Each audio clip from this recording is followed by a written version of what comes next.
আসসালামু আলাইকুম সবাইকে। আপনাদের আগেই বলেছিলাম আর্জেন্টাইনদের রাত মানেই সকালের আতঙ্ক। যদিও এখন আর সকাল নেই। তো কালকে রাতে ইংলিশ প্রিমিয়ার লিগে চেলসি, অ্যাস্টন ভিলা এবং কোপা দেল রেতে অ্যাথলেটিকো দে মাদ্রিদের খেলা হয়েছে এবং পর্তুগালের লিগ পোর্তোতে ডি মারিয়ার বেনফিকার খেলা হয়েছে। তো সেই খেলাগুলোতে অ্যাস্টন ভিলা সেখানে 2-1 গোলে জয়লাভ করেছে এবং চেলসির খেলাটা 1-1 গোলে ড্র হয়েছে। আর আপনার কোপা দেল রেতে অ্যাথলেটিকো দে মাদ্রিদ 1-0 গোলে জয়লাভ করেছে, সেখানে গ্রিজমান গোল করেছে। আর পর্তুগালের লিগ পোর্তোতে বেনফিকা কালকে আন্ডারস্ট্যান্ডিংলি হেরে গেছে। খেলাধুলায় জয় পরাজয় থাকবেই, এটা খেলার অংশ।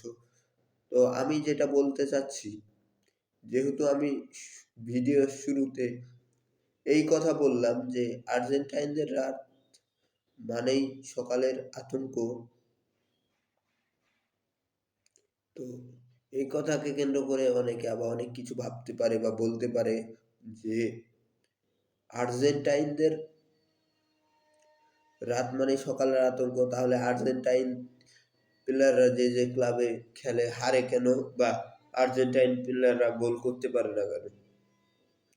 তো এটা যারা আর্জেন্টাইন ফুটবলার হেটার্স, তাদের মস্তিষ্কে এরকম চিন্তাধারা আসে। তো একজন প্লেয়ার বা একটা টিম, একটা দল, ক্লাব বলেন কিংবা আপনি জাতীয় দল বলেন, সেখানে প্রতিদিনই যে একটা টিম, একটা প্লেয়ার পারফরমেন্স করবে, জয় পরাজয় থাকবে না, গোল করবে, এটা হতে পারে না। আপনি যদি দেখেন ওই অ্যাথলেটিকো দে মাদ্রিদে ওই আলভারেজ কর্নার মারতে যাচ্ছে, ওই এনজো ফার্নান্দেস চেলসিতে কর্নার মারতে যাচ্ছে, ফ্রি কিক মারতে যাচ্ছে। আপনার ডি মারিয়ার কথা তো আলাদা করে বলাই বাহুল্য, বেনফিকাতে তো ডি মারিয়াই সবকিছু। আর অ্যাস্টন ভিলাতে তো এমিলিয়ানো মার্তিনেজ, আমাদের বিস্ট এমিলিয়ানো মার্তিনেজ, আমাদের বাজ পাখি এমিলিয়ানো মার্তিনেজ, সেই তো সব কিছু। তো সব কিছু মিলিয়ে কালকের রাতটা ছিল আর্জেন্টিনাময়, যদিও খেলার ভিতরে জয় পরাজয় ছিল। তো আজকের ভিডিও আর বড় হচ্ছে না, দেখা হবে নেক্সট ভিডিওতে। তো সেই পর্যন্ত সবাই ভালো থাকবেন, সুস্থ থাকবেন। ধন্যবাদ। বাই।